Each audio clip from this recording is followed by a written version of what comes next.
This is a really, really nice watercolor piece. I think it's very cute.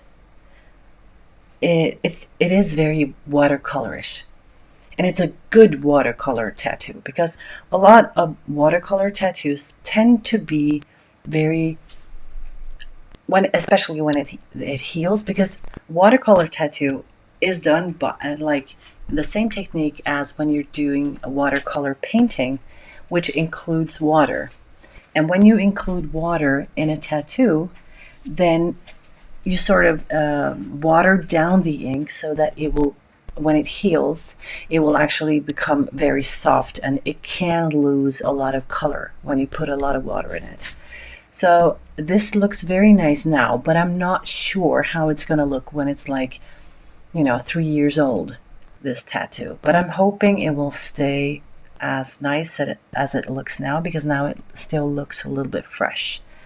But other than that, like nice colors, nice, saturation, the darkness, light contrast, it's very nice. And then you have, of course, the color contrast, which is sort of the blue against the orange.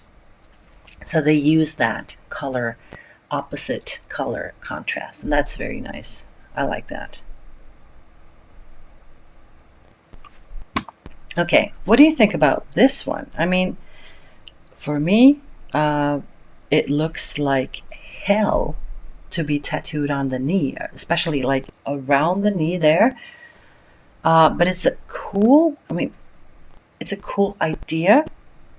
It's a cool thing, a cool thought, and it looks nice when zoom in and I see the details, and I think it looks really nice. It looks, this is done by a professional tattoo artist, I must say, and they look also they look well placed. And that is so important, to see that it's actually, spent their time making the stencil the perfect size, putting it right there on the perfect spot.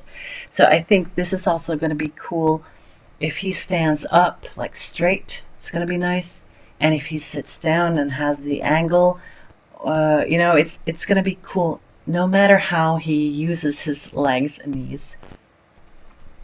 Hello, Brian from California. So I don't know. I think this is a nice piece. I don't have anything negative to add to this one.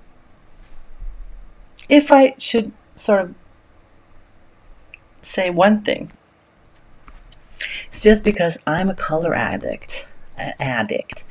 I love color, so I wish there was a little color in this, but I think, some people just like black and gray, and I respect that. But color is not dangerous, it's just adding some color to your life. Yeah, okay.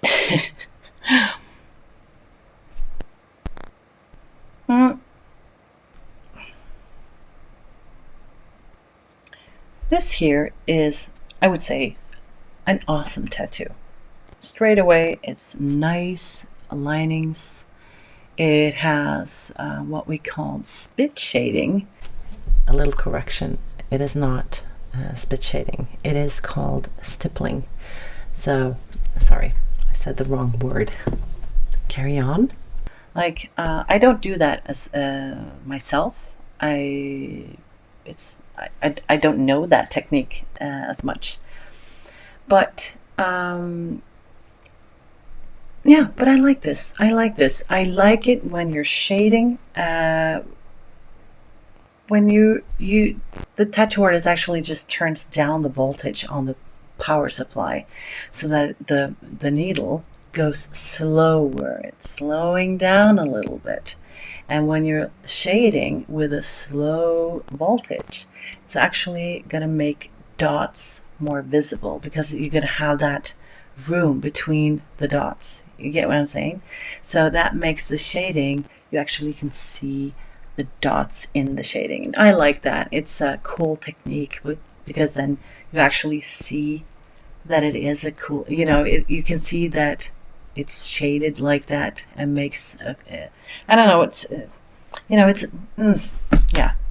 Hello, let's try again. But yeah, you can see that in here, you can see those little dots, like, so actually this, I can see that this is shaded with a liner needle because you can see that it's just dots in one line. You can see that right there in the middle there. You can see that they're going up like this. So this is a cool technique which makes that texture in the shading and not that soft blurry shadow, So yeah, this is a cool flower. Is it a peony? Probably, I think so. I like this. Personally, I wish it was colored, but that's my taste. This is the Tat Chat with Electric Linda.